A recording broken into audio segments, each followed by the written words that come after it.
Pandian ஸ்டோர்ஸோட director அவரை பற்றி sir தெய்வம்.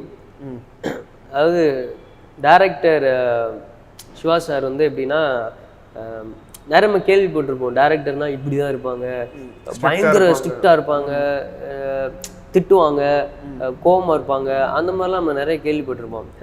நீங்கள் டைரக்டர் சார் பற்றி கேட்டிங்கன்னா எல்லாருமே இந்த விஷயம் சொல்லியிருப்பாங்க. செம கூலாக இருப்பார், அமைதியாக இருப்பார், ஜாலியாக சிரிச்சிட்டு மட்டும்தான் இருப்பார். அவர் ஃபேஸில் வந்து ஒரு கோபமாகவே வந்து பார்க்க முடியாது நம்ம. அதுதான் ஒரு நம்ம நடிக்கிறோன்னா அது ரொம்ப முக்கியம். டைரக்டர் சிரிச்சிட்டு இருந்தாருன்னா நம்ம கூலாக இருக்கலாம்.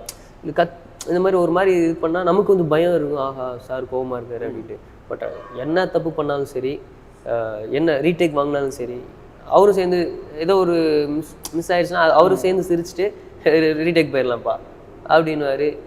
எனக்கு ஆச்சரியமாக இருக்கும். அதாவது சார் வந்து டேரக்டராக பாண்டியன் ஸ்டோருக்கு வந்ததுக்கு நாங்கள் எல்லாருமே கொடுத்து வச்சிருக்கோன்னு தான் சொல்லணும்.